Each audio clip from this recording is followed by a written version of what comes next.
18 தர்பார் வந்துட்டாயா. வணக்கம், வந்தனம், நமஸ்தே, நமஸ்கார், நமஸ்தே. நான் உங்க எழில். இது நியூஸ் 18 தர்பார்னு உங்க எல்லாருக்கும் தெரியும்.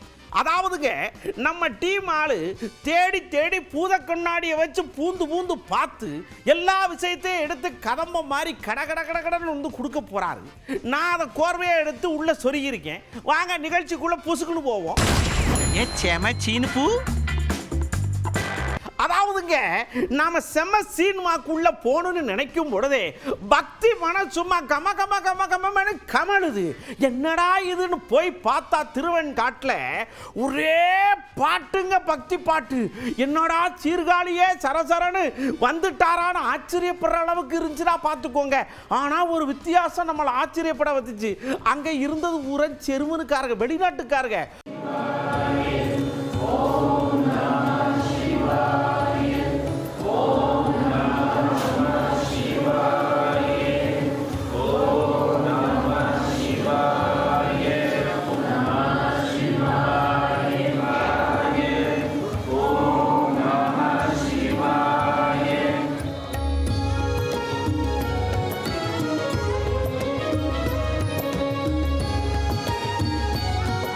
சரி, பழனிக்கு போய் அப்ப முருகனை அடியொற்றி பாடுவோம்னு நாங்க உள்ள போனோம். அங்க போனா அமெரிக்காக்காரங்க ஊரா அங்க இருக்காங்க.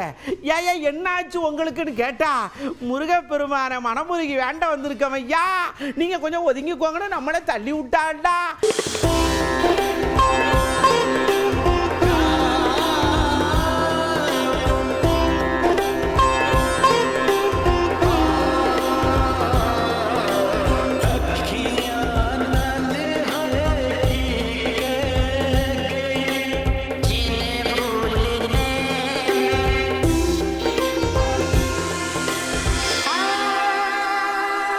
உங்களுக்கு ரேஷன் கடையில் வேலை வாங்கித்தாரே, ஒரு 6 லட்சம் ரூபா மட்டும் கொடுங்க, எம்எல்ஏ நாம சொன்னோம்னா கையெழுத்து போட்டு கொடுத்துருவாருன்னு ஒருத்தரை ஏமாத்திருக்காரு.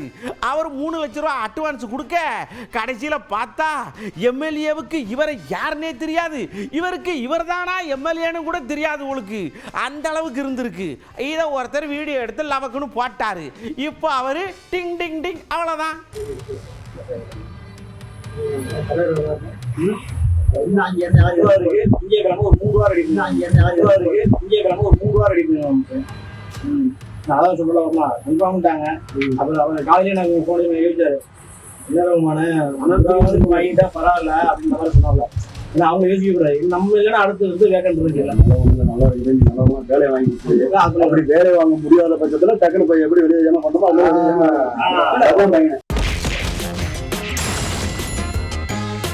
மக்களை, இப்போ நம்ம கவுண்டர் அட்டாக்குள்ள கடக்குன்னு போகும்போது நம்ம தமிழிசை இயக்க படக்குன்னு வந்து நின்ன உடனே அவங்க கேட்காக பயங்கர கோபத்தில் இருப்பாங்க. அவளுக்கு ஏயா திமுக போராட்டம் பண்ணணும்னு சொன்னா சடக்குன்னு கையெழுத்த மலமலன்னு போட்டு போய் போராட்டம் பண்ணுங்கன்னு அனுப்பி விடுதியே. நாங்க போராட்டம் பண்ணணும்னா உங்களுக்கு அனுமதி கிடையாதுங்க, போக்குவரத்து டிராபிக் ஆகுங்க, அங்க கூட்ட நெரிசல் ஆகுங்க, எங்களை போராடவே விட மாட்டீங்க. இது என்ன ஜனநாயகமா இல்ல சர்வாதிகாரமா? அக்கா ஏகத்துக்கும் பொங்குறாங்க. நாங்க ஆர்ப்பாட்டம் செஞ்சா சட்டம் ஒழுங்கு பாதிக்கப்படும், ஆனா அவங்க ஆர்ப்பாட்டம் செஞ்சா சட்டம் ஒழுங்கு பாதுகாக்கப்படுமா? இப்ப என்ன ஆட்சி இங்கே நடந்து கொண்டிருக்கிறது? அதுவும் ஆளுநரை எதிர்த்து பிரிவினைவாதத்தை தூண்டுகிறார் என்று. எங்கேயானும் தேச ஒற்றுமைக்கான தேசிய கீதத்தை மரியாதை கொடுங்கள் என்று சொன்னால் அது பிரிவினைவாதம் என்று புதிய அர்த்தத்தை தமிழக அரசு தான் கற்பிக்க முடியும். அதனால அண்ணன் ஸ்டாலின் தலைமையில் உள்ளவர்கள் இன்னைக்கு வேங்கை வயல் பிரச்சனை நீங்க தீர்த்தீங்களா? இன்னைக்கு ஆண்ட பரம்பரைன்னு உங்களோட அமைச்சர் ஒருவர் ஜாதிய பாகுபாடோடு பேசுகிறார், அதை கண்டிச்சீங்களா? இன்னொரு விஷயத்தை அலசி ஆராய்ஞ்சு ஒரு விஷயத்தை தெளிவா சொல்லியிருக்காங்க. என்னன்னா, இப்போ பொங்க வரப்போகுது, உங்ககிட்ட 5 லட்சம் கூடு, 10 லட்சம் கூடு, 50 கட்டு கரும்பு கூடுனா கேட்டாங்க. ஏன் ஒரு 1000 ரூபா கூடியா, அதில் நாங்கள் பொங்கல்லாம் வச்சு கரும்பெல்லாம் வாங்கி சந்தோஷமா இருந்துக்கிறோம் தானே கேட்டாங்க. 1000 ரூபா கொடுக்கறதுக்கு என்ன அப்படின்னு மக்கள் சார்பா அக்கா கேட்காங்க. பொங்கல் தொகுப்பு, பொங்கலுக்கு அவர்கள் தொகை கொடுக்கணும், அவங்களுக்கு செலவு தொகை, பொங்கலுக்கான கொண்டாட்ட தொகை எங்கே? அதை கொடுக்க மாட்டாங்க. ஏன்னா சூரியன் உதிக்கும் போது அந்த பொங்கலுக்கு உள்ள சூரியன் உதிக்கும் போது கொடுத்தா தேர்தல் சூரியன் உதிக்கும் போது அவங்க மறந்துடுவாங்களாம். அதனால எல்லாவற்றையுமே தேர்தல் கண்ணோட்டத்தோடு பார்த்து கொண்டிருக்கும் பொழுது 2026 உங்களுக்கு மிகப்பெரிய அடியை தரும் என்பது எனக்கு. இவையெல்லாம் சுதந்திரம்னா என்னன்னே தெரியாது. சுதந்திரம் வேணாம்னு சொன்னாங்கல்ல, அப்புறம் சுதந்திரத்தை ஏத்துக்கிட்டு அப்புறம் தேசிய கீதத்தை ஏத்துக்கிட்டாங்க. ஆனாலும் முழு மனசா ஏத்துக்கிட்ட மாதிரி தெரியல. இவங்க சுதந்திரத்தை பத்தியும் தேசிய கீதத்தை பத்தியும் எங்களுக்கு பாடம் எடுக்காங்க. நாங்கெல்லாம் எப்படியா கண்ட ஆளு தெரியுமா அப்படின்னு அக்கா சில விஷயத்தை கணக்கு போட்டு அடிச்சு சொல்லியிருக்காங்க. என்னன்னு தான் புரியல. கருப்பு துப்பட்டா போட்டா உங்களுக்கு என்னங்க? ஆடை எங்களது உரிமை, நாங்க என்ன சாப்பிடணும்ன்றது எங்களோட உரிமைன்னு பேசிக்கிட்டு இருந்தீங்கல்ல. அப்ப எங்க வீட்டு தமிழ் பெண்கள் உங்க நிகழ்ச்சிக்கு துப்பட்டா போட்டு வர முடியாதுன்னா என்ன ஆட்சிங்க நடக்கிறது? கருப்பு துப்பட்டா பத்தி ஏன் பயப்படுறீங்க? எல்லாவற்றையும் பார்த்து பயந்து, ஆளுநரை பார்த்தா பயம், ஆளாளை பார்த்தா பயம், எதிர்கட்சியை பார்த்தா பயம், பெண்களை பார்த்தால் பயம், பெண்களோட துப்பட்டா பார்த்தா பயம், பெண்களோட கருப்பு துப்பட்டா பார்த்தா பயம். என்னங்க இது? தமிழ்நாட்டில் என்ன நடந்து கொண்டிருக்கிறது? காவியை பார்த்து பயந்துட்டு இருந்தீங்க. ஓகே, அது எங்களோட நிறம்னு நாங்க அனுமதிச்சோம். ஏன்னா காவியை பார்த்தாலே உங்களுக்கு பயம். ஆனா கருப்பை பார்த்து போய் பயப்பட ஆரம்பிக்கிறீங்க. அக்காவுக்கு போட்டியா ஏதாவது பண்ணணும்னே வருவார் போல் இருக்கு. அக்கா இப்படி கொந்தளிச்சு சொல்லிக்கிட்டு இருக்காங்கல்ல. அண்ணாமலை உள்ள வந்தாரு, வந்து சடக்குன்னு சொல்லுதாரு, மாணவிக்கு நீதி வேண்டும்னு நாங்க உசுரை கொடுத்து போராடுதோம். ஆனா இவங்க என்ன பண்ணுதாக, திட்டமிட்டு மக்கள்கிட்ட இருந்து அதை தள்ளி விடணும்ன்றதுக்காக சடக்குன்னு ஆளுநர் விவகாரத்தில் ஏதோ ஒன்று கோக்குமாக்கு பண்ணி அவரை வீட்டுக்கு அனுப்பிச்சுட்டு ஆளுநர் மேல போராட்டம் நடத்துறோம்னு இவைய போராட்டம் பண்ணி வேற ஒரு பக்கம் கொண்டு போறாங்க. இதெல்லாம் நியாயமா அப்படின்னு ஒரு கேள்விக்குரிய கொக்கி மாதிரி தூக்கி டபக்குன்னு போடுதாரலாம். போனாண்டு ஏன் திமுக ஆர்ப்பாட்டம் பண்ணல? போனாண்டு இதே தான் ஆளுநர் சொன்னாரு. போனாண்டு இதே விஷயத்தை தான் வலியுறுத்தினாரு. தமிழ்தாய் வாழ்த்து முழுமையாக ஒழித்த பிறகு ஆளுநர் அங்கிருந்து வெளியேறினாங்க. அப்படின்னா அவங்க தமிழ்தாய் வாழ்த்துக்கு மரியாதை கொடுத்திருக்கிறாங்க. ஆளுநர் அவர்கள் செய்தி குறிப்பில் தன்னுடைய விளக்கத்தையும் தெரிவித்திருக்கின்றார்கள். தமிழ் மொழியின் மீது, கலாச்சாரத்தின் மீது மிகப்பெரிய ஒரு மரியாதை வைத்திருக்கிறார். எத்தனை ஆளுநர் தமிழ்நாட்டை சாராதவங்க ஒரு தமிழ் மொழியை கத்துக்கிட்டு பேசுறாங்கன்னு சொல்லுங்க. குறைந்த ஆளுநர் மட்டும்தான். RN ரவி அவர்களை பொறுத்தவரை பாரதியார் கவிதையிலிருந்து பேசுறாங்க. அதனால் போன ஆண்டு இதே பிரச்சனைக்கு ஆர்ப்பாட்டம் நடத்தாத திராவிட முன்னேற்ற கழகம் இந்த ஆண்டு நடத்துறாங்கன்னா அண்ணா பல்கலைக்கழக பிரச்சனையை திசை திருப்ப வேண்டும். அண்ணா பல்கலைக்கழக பிரச்சனையை திசை திருப்ப வேண்டும். அவர்கள் கட்சியால சம்பந்தப்பட்டிருக்கிறாங்க, கெட்ட பேர் இருக்கு, பொதுமக்கள் கோவத்தில் இருக்கிறாங்க என்கின்ற ஒரே காரணத்திற்காக, உப்புச்சப்பில்லாத காரணத்துக்கு இன்னைக்கு ஆர்ப்பாட்டம். அண்ணாமலை ஐயா அடுக்கடுக்கா பேசிட்டு இருந்த உடனே நம்ம நாம் தமிழர் அண்ணன் சீமான் அண்ணன் சும்மா இருப்பாரா? ஏய் இங்க வாரியா, இப்போ பை எலெக்ஷன் வரப்போது ஈரோட்டில். எதுக்கு வரப்போது தெரியுமா? நாம் தமிழர் கட்சின்னு ஒன்று இருக்கு, அவிகளுக்கு வச்சு விட்டு அவி ஜெயிக்கட்டும்ன்ற மாதிரி தான் இப்போ வச்சிருக்காங்க. நாங்கள் போகிறோம், ஜெயிக்கிறோம், கப்புன்னு தமிழ்நாட்டே தலையில மாற்றுறோம் அப்படிங்கிற அளவுக்கு அண்ணன் ஒரு ஐடியாவோட பேசியிருக்காரு. எல்லாரும் கேளுங்க. தம்பி, அந்த தேர்தலை நாங்கள் போட்டியிடுறதுக்காக தான் கொண்டு வரப்படுது. அதனால் நாங்கள் உறுதியாக போட்டிடுவோம். தம்பி, அந்த தேர்தலை நாங்கள் போட்டியிடுறதுக்காக தான் கொண்டு வரப்படுது. அதனால் நாங்கள் உறுதியாக போட்டிடுவோம். சீனாவில் ஒரு ஏரி இருக்குங்க, அது போஸ்டாங்கன்னு ஏரியான். எதுக்கு கேட்டீங்கன்னா பனிகாலத்தில் அது நல்ல உறைஞ்சு போகுமா, அதான் போஸ்டாங் அப்படின்னு சொல்லுவாங்க. ஒன்று இருக்கு, நல்ல சிமுண்டு கிளவு ஓட்டு சிக்குன்னு இருகின மாதிரி இருக்கு. புள்ள ஊட்டியெல்லாம் சேர்ந்து சறுக்கி விளையாடுது, சர்ருன்னு போது சர்ருன்னு வருது, பார்க்க நல்லா இருக்கு.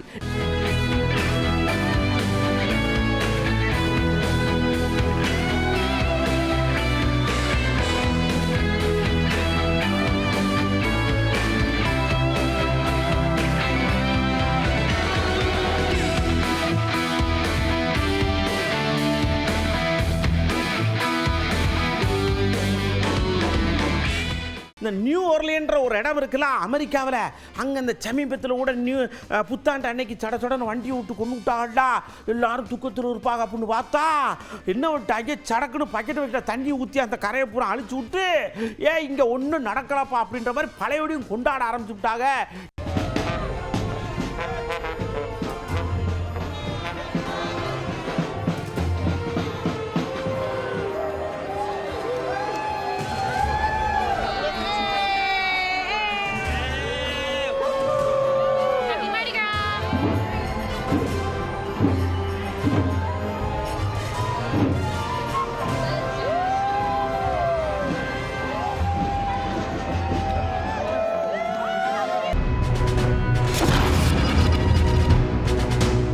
முந்தியெல்லாம் ஊரில் பார்த்தீங்கன்னா பொங்கல் வந்துருச்சுன்னு வச்சுக்கோங்களேன், நேராக போவாங்க.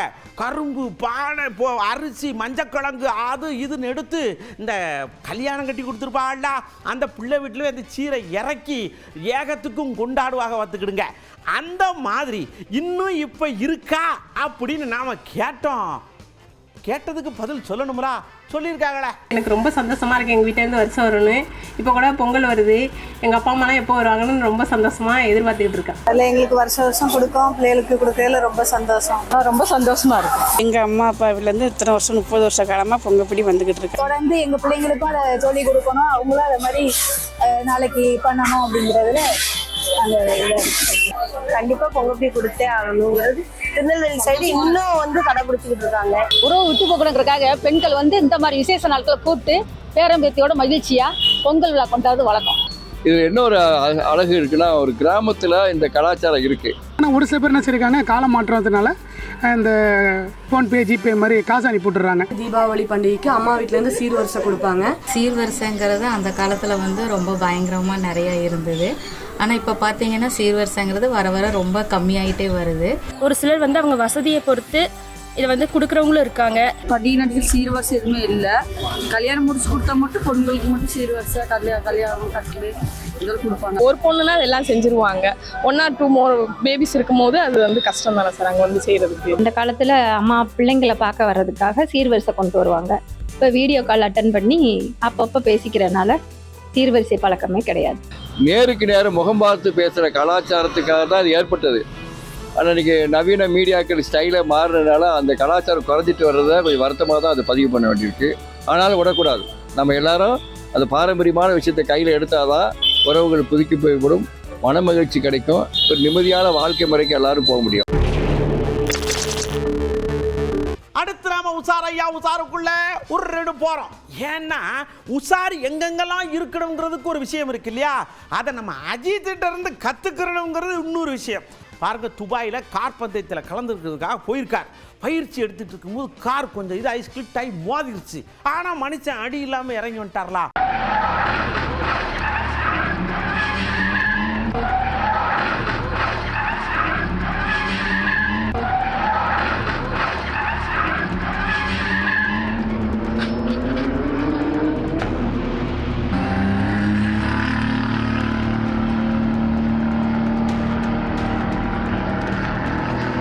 மக்களே, தர்பாரில் வந்த எல்லா விஷயத்தையும் பார்த்து ரசித்து சந்தோஷப்பட்டிருப்பிய. அப்படியே போய் அழகாக ஒரு தூக்கத்தை போட்டு கப்புன்னு எந்திரிங்க.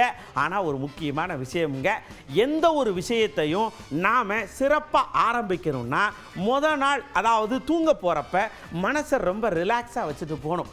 ஐயோ நாளைக்கு என்ன சமைக்கிறது, சீக்கிரம் எந்திரிப்புமான அந்த கவலையோடு போனீங்கன்னு வச்சுக்கோங்க, கடைசி வரைக்கும் உங்களால் எதுவும் பண்ண முடியாது. அதனால் அழகான தூக்கத்தை அற்புதமாக அணைத்துக் கொள்ளுங்கள். அடுத்த தர்பாரில் உங்களை சந்திக்கிறேன். அதுவரை உங்களிடமிருந்து அன்போடு விட பெற்றுக் கொள்வது உங்கள் அன்பு நண்பர்களில். வணக்கம் மக்களே. 18 தர்பார் வந்துட்டாயா.